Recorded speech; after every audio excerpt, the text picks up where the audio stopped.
we're going to get into the topics today. This is actually something I could see generating a ton of discussion in the Discord or any sort of medium like that.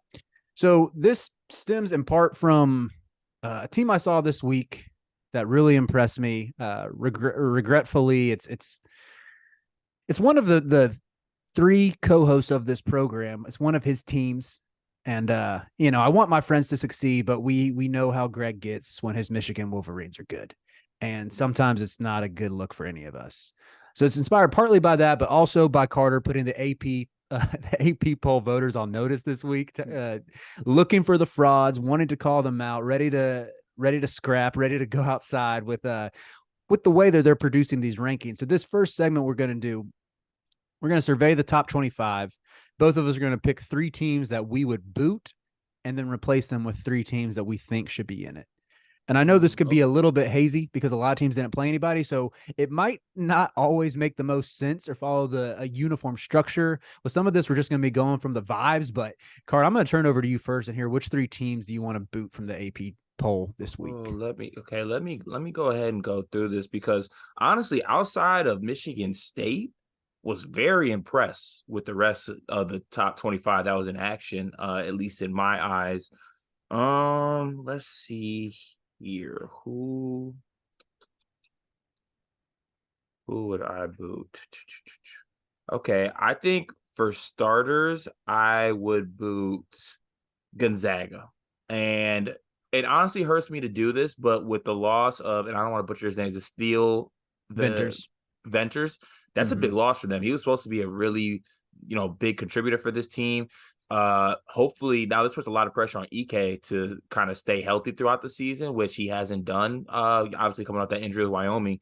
So for Gonzaga, it's more so I'm a little skeptical. Injuries. Hickman had really good exhibitions. Will that carry over? I don't know. That's remain to be seen. So, unfortunately, because I'm looking at question marks in the AP poll, I think Gonzaga will be my first team to go. I don't know if I feel great about that, but injuries are just they suck, but it's part of the game. So I'm gonna have to boot Gonzaga. I'm sorry, Zags. Sorry, Connor Hope. Yeah, I thought about them too, man. It mainly centered around the Venters injury. As soon as I saw that, they're very thin on the wing. It puts a ton of pressure on Dusty Stromer to produce immediately, who had some I haven't crunched a ton of Dusty Stromer tape or anything, but the flashes I've seen of him in high school, his highlights look good. It seems like he's the type of guy who would fit in well there and give them the shooting they need. But yeah, I wouldn't completely boot them just because I believe in EK and I believe in Nimhard. I think being set at the 1 and the 5 gives you a nice little foundation, but I feel they got a ton of question marks on the wing. I still am not buying Nolan Hickman. I was really in on him last year. It seemed like sophomore leap would be ready to go. And again, the flashes he had shown were so good coming out of I think he played at Wasatch Academy. Maybe I'm out on Wasatch guys because I used to be really in on Wasatch guys. You're a big Roddy Gale guy. Oh, I didn't realize Roddy Gale went to Wasatch. Yeah, Roddy went to Wasatch. I know Caleb Lohner went there, and I loved him. Yeah. He's not been good. There was that dude, Robbie Armbrester, who played at Wasatch, who started out at Houston. Yeah. I thought he was going to be different, and I think he's probably playing at a Southland school now. You know who else went to Wasatch is Rigsby from Oregon. Okay, he looked good. He looked good that first night. Yeah, but he went to JUCO first, and then he went to Oregon. But he's real bouncy wing. But I think I'll do Gonzaga first. And do you want me to do my three teams and then you do your three teams? Yeah, that sounds good. We can do that. Okay. Next, I think I'll go with Texas A&M. And the reason I am going with Texas A&M is because, and I might be in the gray on this one, I haven't heard an update about Julius Marble. I think a big part of their success is Julius Marble being with the team. Now, obviously, the situation hasn't been disclosed. What is actually up with him, why he's away from the team. So, obviously, hope everything is okay with him. Julius Marble being a former Spartan, I was really fond of him. I know he went back home to play for Texas A&M to be closer to some sick family members. So, hope everything is well with him.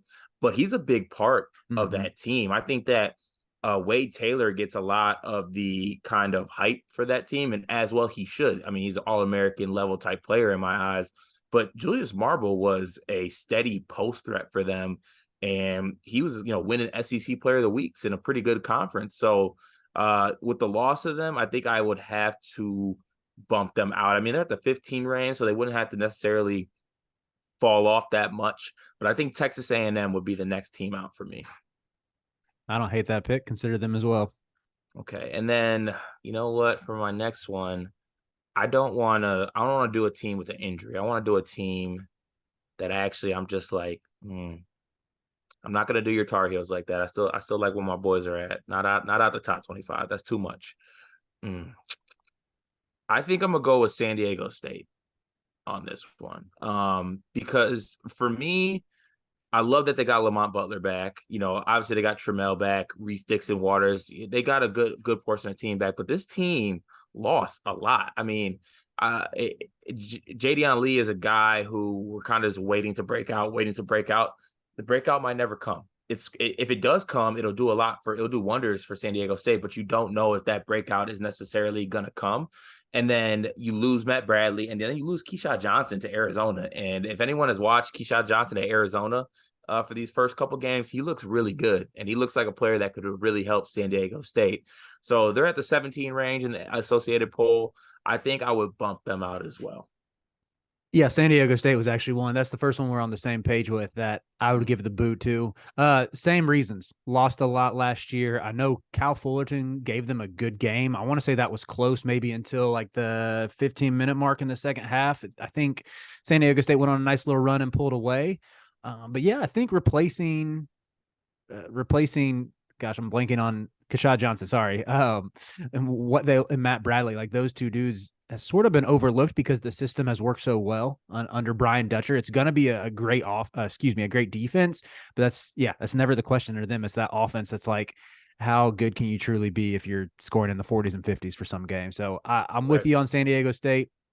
Second one I'm going to mention Villanova. I know that they beat American by a million. American is the 290th ranked team on KenPom.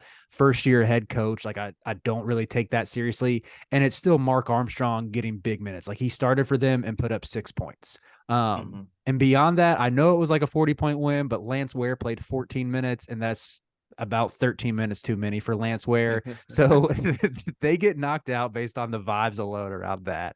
And I just like, yeah, I don't know if they're. I think y'all talked about the Sun. We probably discussed it together, but the transfer class on paper makes sense.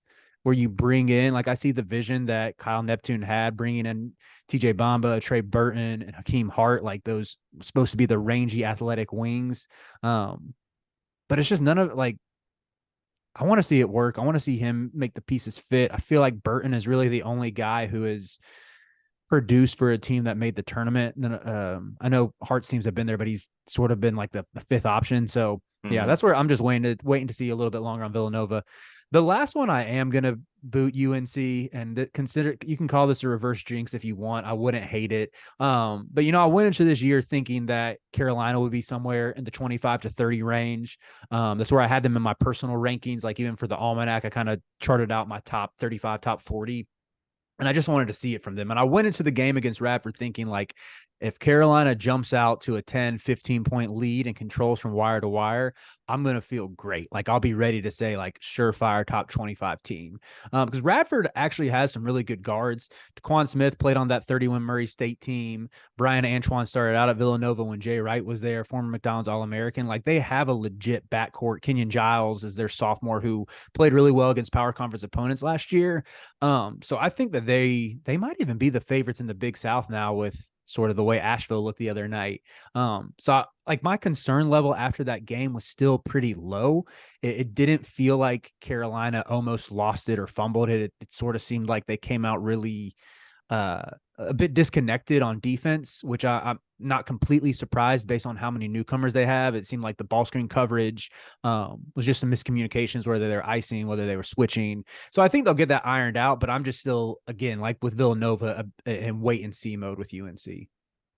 Yeah, so I'll comment on both of those. For Villanova, for me, I just can't shake the feeling that, and I'm trying to see how I want to word this. I can't shake the feeling that a lot of the players that they got, and I hate saying this, but I don't really want to give Neptune credit for getting those guys, because I truly think that a lot of those guys came because of the Villanova brand. Like they came to play for Nova. They came to play in the Big East. They came to play for Nova. I don't know if they really came to play for Neptune. Now that's to be seen. I feel like he has the pieces. This is going to be a real prove it year for me in the eyes with Neptune because he has the players. I think he can pull strings to make this a good team. I'm not saying they should be a bona fide top 10 team or a team that's in the top 25 all year, but it should be a good team that makes the NCAA tournament with the pieces that they have. But that will require him to pull the right strings and to put players in the right position. And when you look at this team, it just seems like they did get some good pieces out of the portal, but a lot of the pieces are kind of the same. Like you just got a bunch of wings, and then Lance Ware. And then obviously you have Eric Dixon, who has proven to be a good Big East big man and can honestly do a lot of things. And then Justin Moore as well. But Justin Moore, you bring in all these guys who are somewhat redundant to Justin Moore, unless you kind of want to make him a point forward situation, which they try to do. Don't know if that's what's actually best for his game. So there's just a lot of question marks for me with Villanova, from the coach to how the team fits. And if I can take away anything from some of these first games that I watch, is that fit means a lot more than people give credit for. Like I know a lot of people like watch this and are like, oh my God, all they say is fit, fit, fit. The guys are talented. It'll work.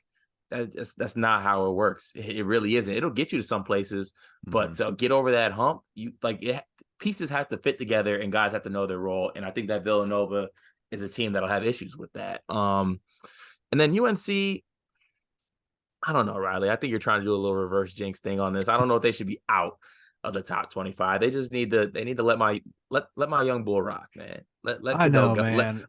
I mean, it even rhymes. Let Cadeau go. Let Cadeau go, dude. He needs 25 minutes a game. Like some of his defensive lapses were bad.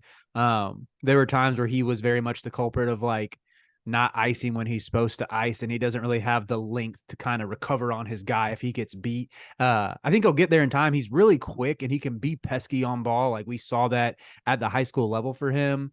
And I think he had 2 turnovers on like the first 2 possessions he was in the game, but he settled down and had 6 assists in 19 minutes. Like, and he doesn't get you cheap assists. Like the dude is delivering flashy passes. I love watching him. And I think like he's going to raise RJ's ceiling too. Like the more minutes he and RJ can get together, it just makes so much sense that he's going to like RJ's going to get so many wide open threes if Cadeau is like collapsing the defense on driving kicks. And there's nothing a shooter loves playing more with than a point guard who just gets them easier shots, especially like when the other team knows like you can't leave RJ Davis, but like if they don't help on Cadeau, he's just gonna he sees the game differently. Like he sees where he anticipates in a good way where passing need to go and makes the right play. I just think he's a guy that makes the offense more dynamic. Like whether he's scoring or not, he can affect the game. And I think he can score too. That's the thing. So I don't know. I understand maybe why Hubert's a little hesitant to just give the reins or give major minutes to his freshman point guard, but sometimes you gotta be like, damn, that kid's nice. Right. And that's what Hubert said. Like he's literally said this offseason that Elliott can do stuff on teams that no one else can do. But it's like, but Elliott said it himself on media day, like that defense has been his biggest learning curve and how different it is like in the AAU ranks playing on the EYBL circuit where you switch everything to actually having like more complex ball screen coverages. But I need it to happen before Atlantis. I might, if we do like a Friday show that Thanksgiving week and UNC lost on the first or second day because Cadeau played 19 minutes. It's going to be scenes. I'm really going to have to censor myself because I got to stay in the good graces and like keep getting my credentials to Carolina games. But all right, we can move on to the positives and say which 3 teams we're adding to the top 25. Okay, let me see here. 3 teams I want to add. There's one I bet there's 2 that we're going to be on the same page on. You think? Okay. I want to try to get the first one right here. Wisconsin, is Wisconsin one of them? I didn't add Wisconsin out of principle. Okay, actually, I don't want to add Wisconsin either. Okay, here's what I want to go with. The first one, I've already harped on this, so I'm going to get that one out of the way. Colorado deserves to be in the top 25. That's one of mine. Okay, like they deserve. That team is. I'm feeling great. We did the buy, sell, stock game on the episode the other day. If Greg asked me a question about what I want to do with my Colorado win the Pac-12 stock, I'm still holding on to that. Just let it be known. Like I still trust those guys. I want to see them. I think they're going to be really, really good. I love Silva, love Simpson, Cody Williams. Boyle's a great coach. Lampkin, like I'm in on the Buffalo. Like that, I'm in on them this year. So go Buffs, go Buffs. Silva is awesome, man. He's Had awesome. had a good game against Towson, and KJ Simpson had 22 points and 3 assists. I mean, continuing right where he left off. So, and Mm-hmm. they beat a Towson team that's been really good under Pat Scarry the past couple of years. Not a big mid-major guy. I know Greg is dipping his toes more in the waters. I'm more on the side, but even I know enough to know like Towson's been at the top, like near the top of their league, like the past 3 or 4 years. So, really nice win for them. Okay. Before I go to my next two, is Michigan one of yours? Yeah, Michigan's one of them. Michigan's one of them. That's, Okay, I'm gonna leave. oh, I'm gonna leave them. I'm gonna leave them out, and I'm gonna let you go when you go to Michigan. I think the other ones I would add. I would add Auburn in the top 25. that was my Just second. Broom, Holloway. I honestly double tap on the chest here for me. When I was talking about Auburn, totally overlooked the fact that they had Denver Jones as well. Like they got a team. Holloway can go. Katie Johnson can go. Also, Katie Johnson looks in great shape this year too. Like it looks like he reformed his body over the summer, and obviously still has that intensity that he has. I Mhm. really like that team. And then Broom down low is is going to be a monster of a center in the country and monster in the SEC. So I really like that team, even though they weren't able to outlast Baylor. They were in that game and honestly winning that game for most of the way. But it took some special plays from Jacoby Walter and a couple of miscues on their end to lose that game. But I definitely think that Auburn should be in the top 25. Yeah, that was my number one choice actually. And I had them in my preseason top 25, picked them to win the SEC on last week's show for bold predictions. And what I saw, I know, like you said, a little bit of a collapse, but also like just Jacoby Walter and Eve Missy taking over, who are going to be 2 first-round picks last year. Like there's no Yeah. shame in that. Aiden Holloway looked exactly what we thought he was going to be. As in like a Jared Harper, Sharif Cooper type of point guard that eats under Bruce Pearl. And Mm-hmm. I know, like, yeah, you mentioning KD, I think the one of the things that sticks out to me, this was a competitive game with a top 25 team, and KD got 16 minutes, which I think is like the perfect range for him. Yeah. If you can keep him like 15 to 20 and kind of harness his good and minimize his bad, like they're Mm-hmm. in a great spot. Like the other guy I would mention is Trey Donaldson, who I like knew nothing about him before that first night and gave them 13 minutes off the bench, but like 6'3", 210. That's a nice little like maybe more defensive minded guard if you need to get Mm-hmm. a stop late. Who's I think he's a former top 50, top 75 ish recruit. Like they just got a lot of guys who can give you double digits off the bench depending on like matchups or depending on the situation, like what they need. And just some good vets too. Like I mean, the only concern, like you said, Jani Broom. I also don't know if it's Johnny or Janai. I've heard both, but I um, think it's Johnny. I think. Johnny Broom. Well, he That's was you heard me. You heard I just said Broom. with Broom. There were stretches that game where he looked like this might be an overreaction, but I thought he looked like a top 20 player in the country. Like when he was hitting threes He and did like look running his mouth, nice. he looked really good. But I know he sort of tailed off a little bit down at the end. It looked like he missed a couple shots around the rim. Like if they can get a little more consistency out of him, but he was really good for them. So yeah, I like that Auburn pick a lot.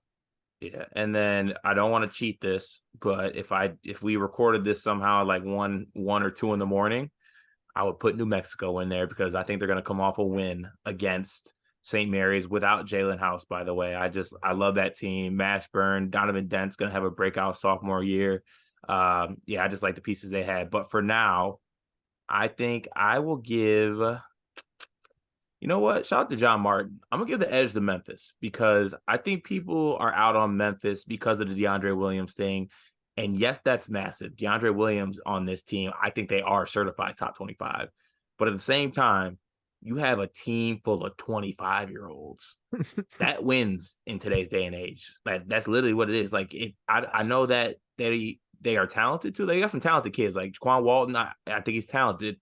Javon Quinterly, he had a down year last year, but 2 years ago before he got hurt at Bama, he was an integral part of a really, really good basketball team. I believe they were a 2 seed that year, honestly, in the tournament, if I Mhm. remember correctly. And then they got Jordan Brown on the team. They got David Jones. They still got a really good team. They got an old team. I think they're going to have a really good year. I think they deserve to be in the top 25. Yeah, that's a fair pick. Like you said, I honestly didn't realize that every dude on that roster is 25. Like They are old. old Like they're old. still really old even without DeAndre Williams. Yeah, DeAndre Williams brought it down from like average age 27 to average Yeah. age 24. Yeah. Well, yeah, like you said, Michigan is my third team. And I'll throw in Mississippi State in the mix for someone that was considered. They looked Um, good last night. yeah, I know Arizona State looked really bad, but like they might just be terrible. But Mississippi State, that defense is going to be disgusting. And the fact that who was that dude, Trey something? Trey It was like Ford, was a JUCO UT dude. Martin transfer. Okay, he played at Yeah. JUCO after I had So never. started at UT Martin, went JUCO, and now he's at Mississippi State. Shout out to Brandon Goebel on that one. He shouted that out. Shout out him. That's insane, man. Like, I guess those are the type of dudes that Chris Jans thrives with. Like, I Yeah. watched the first half of that game, checked the box score at some point this morning, and just assumed that Andrew Taylor, the Marshall transfer, lit them up or something because that was their big get.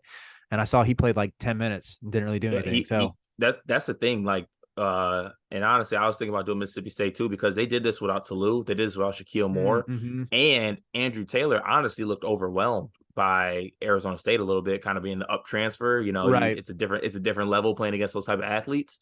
And they still dominated this basketball game. They looked really good. I love that freshman Hubbard. Like he was not afraid at all. I believe he was a former Houston commit, maybe if I'm not correct, or maybe a former Ole Miss commit, actually, maybe. But yeah, they got a good team. Jan's got something there. They check and like they're doing this without their best player. Like Toulouse Smith is a monster. Jans is a great coach. I mean, you see it that like as soon as he left New Mexico State, it turned into like Oh yeah, tough like times. the worst stereotypes of New Mexico from Breaking Bad, like 10, it's like dudes getting charged with 10 felonies yesterday. So honestly, 100 times worse than that. But yeah, I'll speak about Michigan and like thought I might dodge this because Greg's not here, but I I know, appreciate and you carrying the torch for the Wolverines. hey, Go I ahead. won't be obnoxious about it like Greg will, but I like they do this like every other year where they come out of nowhere, have a really good non-conference, and I wouldn't be surprised if this is the start of that with beating a really good Asheville team. I think part of this could be because I love Olivier Kamwa for what he did to Duke. The fact that he ended their season, had 27 points, and put Kyle Filipowski in a pack, like sent him into the surgical room to get some Justice Winslow hips. Like Kamala is my guy. I thought he looked so good, and just like that athleticism is a game changer. I think it's going to be a game changer in the Big Ten too. 5 dunks in one game as a 4. Like it's not just a 5-man who's a run and dunk specialist or something. Doug obviously looked great. Y'all talked about that ad nauseum. And I think the big thing is just putting up 99 points, which is like 1.4 points per possession on UNC Asheville. Like, I know this because I covered the Big South for the Almanac. Asheville had the best defense by far last year in the Big South. Really? And with that same lineup, same dudes? It's most the same dudes. They lost their second best player, Tajon Jones, who was like the all-time leading scorer Asheville history, knockdown shooter, about 6'3", 6'4", if I'm not mistaken. So that's the one knock is like they don't have that same firepower like on the wing without him. They still have Drew Pember. They still have a ton of a core that won their league last year. And just the reason why I think it matters for Michigan, aside from how good the offense was, watching that game, they dismantled Asheville within the first 10 minutes in a very similar way that UCLA did in the tournament. And that was where like UCLA, I think when they were healthy last season, we considered them a top 10 team, one of the best teams in the country.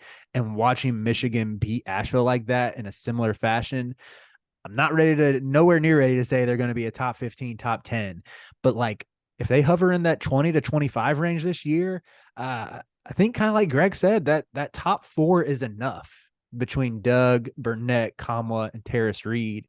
If you can get Terrence Williams to know his role, if you can get some nice performances here and there from Trey Jackson or my guy Yo-Yo, I still love Yusuf Kayat and want him to succeed. I think that's enough. Like if you have 4 really good starters, that can keep you a back end top 25 team and like solidly in the 5 to 6 range consideration for the tournament all season. Yeah, and I hate to sound like a broken record on this because I did state this last night.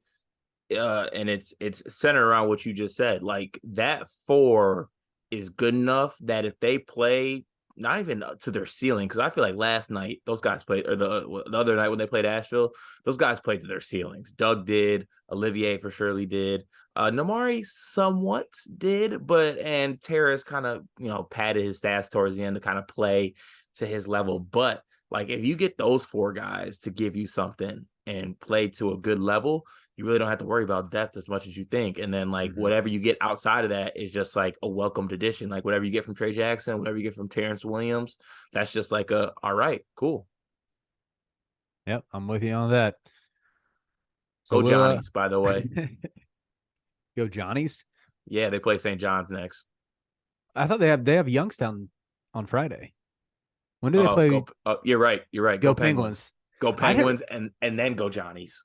Okay, I'm sorry. I can't cheer for St. John's. I've ranted about them before. Like, Come on, I hope man. I need Michigan to pack St. John's up. Oh Dude, my God. like, let's let Greg be happy for like 3 weeks. Once they get to Atlantis, like they'll start losing, hopefully. Like, let's let Greg have his victory laps. And if they lose to St. John's, you get to tweet out your Rick Pitino meme about him being T-Mac on the Hawks. Okay, you're true. Okay, that's true. Okay, that's true. All right. We let this will be the real test to see if Greg listens to this. We'll let him get his hopes up, let it build, and then we get to be there preying on the downfall of Michigan and Atlantis. Okay, that agreed. All right, let's move on. Staying in the Mitten State. I don't know what y'all call Michigan. Yeah, it was, the mitten. The mitten, sweet. Yeah, the Look mitten. at me, Midwest lexicon.